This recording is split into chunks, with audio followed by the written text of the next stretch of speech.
waxaana wanaagsan daawadayaal waa mar kale iyo barnaamijkeennii xogta dahsoon oo aynu daaha kaga qaadayno mushkiladda ka khatarta badan fayraska corona ee caalamka soo wajahday taasoo ah qisada dhagaxa la sheegay inuu ka soo dhacayo samada sare oo duqayn doono dhulka aynu ku noolnahay waxaana aynu faahfaahin doonaa qaabka uu ku soo dhacayo dhagaxaasi xajmigiisu inta uu leegyahay xawaaraha uu ku socdo xilliga uu hordiyi doono dhulka iyo cidda ka warhaysa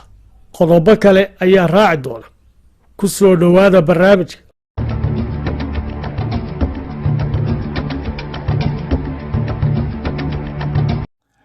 allahayow cadiimow casiisow jabbaarow rabbigii candhuuftiiyo cadyar naga abuurow kaan caabudnaayeen ciidda ugu sujuudnow caam ahaan adduunkii cudur baa haleelo cududda iyo xooggii hub caddaanu haysto laysaga cabsiiyiyo culimmadii aqoontiiyo colkii saynisyahankii cilmi baadhayaashii xag kastaba u cararo weli way cakirantee cabsi badanihiiyow cadaabiye jannaalow ciirdarroorshihiiyow carradoo mid dhimatee dibisoo cagaarshow carruur koryihiiyow risa cayimihiiyow cidduu raba u buuxshow calaacalaha taagnay caafimaad sareecana nagu caymi eebbow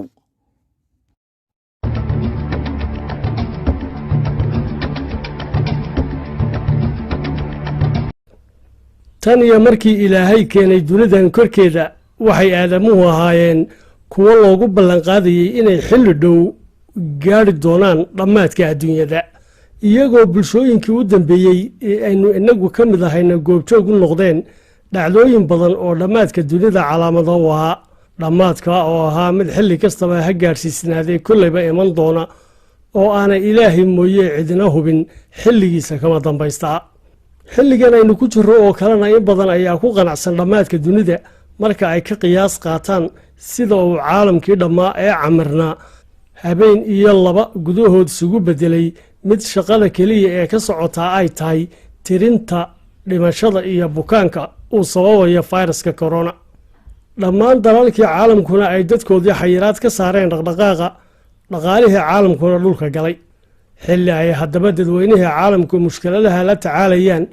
ayaa waxaa soo baxaya oo la maqlayaa dhawaaq kale oo kan taagan ka khatar iyo xabsi badan waana saadaasha ku saabsan inuu dhagax weyni ku soo dhici doono dhulka aynu ku noolnahay kaasoo geysan kara khatar aan cidina maskaxdeeda ku soo dhacayn xilli kasta dadkii dunidan ku noolaa waxay saadaalinayeen dhammaadkeeda haba ugu badnaadeen dadweynihii noolaa qarniyadii dhexe ee taariikhda milaadigiye iyadoo tusaale ahaan ay dadka mar aaminsanaayeen in dhammaadka dunidu ku beegan yahay sannadka 1730 taariikhda milaadiga xilliyo badan oo dambena ay hadba sannad qabsanayeen laakiin awoodda iyo ogaanshaha xilligaa ay dhacaysaaba ay gacanta ilaahay uun ku jirtay iyadoo allaha weyn ee koonkan abuurtayna uu cidduu doonana adeegsan karo oo askar ka dhigan karo maalmihii ugu dambeeyeyna ay saxaafadda caalamiga iyo hay-adaha qaabilsan sahaaminta hawada sare si weyn uga wada hadlayeen dhagaxa weyn ee ku soo jihaysan dhanka dhulka kaasoo balliciisa lagu sheegay ilaa 4 kilomitir duqayna doono dhulka dhammaadka bisha abriil ee aynu ku jirno 2020 sida ay digniinta ku bixisay hay-adda naasa ee maraykanka u qaabilsan sahaaminta hawada sare oo sheegtay suurtagalnimada in dhagaxa weyn ee meerahay uu dhulka soo gaari doono 29 bishan abriil 2020 xilli ay shabakadda warbaahineed ee Daily Express iyaduna ay baahisay digniinta hay-adda naasa ee ku aadan soo dhicitaanka dhagaxa weyn ee 4 kilomitira kaasoo haddii uu ku dhaco dhulkeenna sababi kara masiibo ballaadhan oo aan laga soo kaban karin tirtirana kara ilbaxnimadii aadamaha waana dhagaxa sannadihii 60meeyadii iyo 70meeyadii iyo 80meeyadiiba 2 jeer lagu arkay masaafo uu u soo dhowaaday dhulka iyadoo hay-adda naasana ay 20kii sannadood ee u dambeysayba ilaalo ka haysay dhagaxa oo qaabka meerayaasha oo kale u wareega samada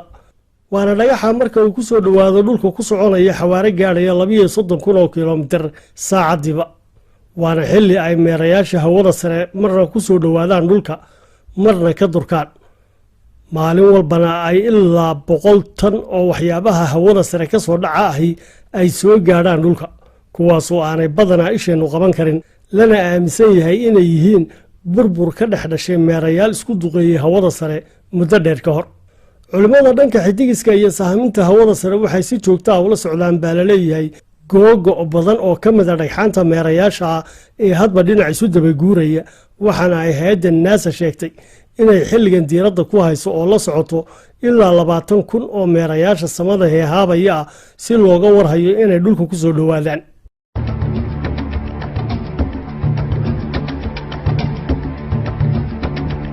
dhacdo loo arkayay inay tahay tii ugu horreysay ee nooceeda ayaa mid ka mid a kubadda cagta lagu ciyaaraa waxay duqaysay oo dusha kaga soo dhacday daaqadda muraayadda ee xarunta dayax-gacmeedyada hawada sare. taasina waa arrintii hadda ka hor la baahiyey qisadeeda ee ku saabsanayd in hawada sare laga helay kubadda cagta oo la waayey muddo 30 sannadooda ka hor. laakiin arrimahaas oo dhammi uma ekeen xaqiiqooyin waxaase goor dambe xaqiiqda qisadaas soo bandhigtay hay-adda naasa ee sahminta hawada sare u qaabilsan dalkaasi maraykanka oo iyadu sheegtay in kubadda dhowaan loo soo celiyay xarunta caalamiga ee hawada sare. waxaana ay hay-adda naasa beenisay in kubaddaasi tahay mid sideeda bannaanba laga helay hawada sare, laakiin ay ahayd kubad hadiyad ahaan loo siiyey duuliyihii dayax-gacmeedyada dalka maraykanka ka mid ahaa ee Alison Onisoko, iyadoo ay lahaayeen kooxda kubadda cagta ee dugsi sare oo ay inantiisa yara dhigan jirtay, kaasoo deris la ah xarunta sahminta hawada sare ee Lyndon B. Johnson. waxaana duuliya Onisoko ka mid ahaa 7 ceerbixiyeen ee ku dhintay shilkii dayax-gacmeedkii Challenger ee ku beegnaa bishii January sanadkii 1986 kaasoo qarxay wax yar ka bacdi markii uu goostay.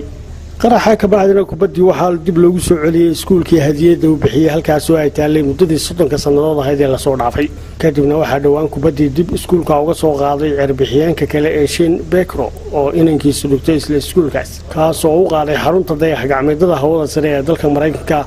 isagoo ka wakiil ah ceerbixiyeenkii hore ee Onisoko. waxaana la arkayay muuqaallo iyo sawirro muujinaya kubadda oo dhex taala dayax-gacmeed hawada sare dhex maahaya. allahayow cadiimow casiisow jabbaarow rabbigii candhuuftiiyo cadyar naga abuurow kaan caabudnaayeen ciidda ugu sujuudnow caam ahaan adduunkii cudur baa haleelo cududda iyo xooggii hub caddaanu haysto laysaga cabsiiyiyo culimmadii aqoontiiyo colkii saynisyahankii cilmi baadhayaashii xag kastaba u cararo weli way cakirantee cabsi badanihiiyow cadaabiye jannaalow ciirdarroorshihiiyow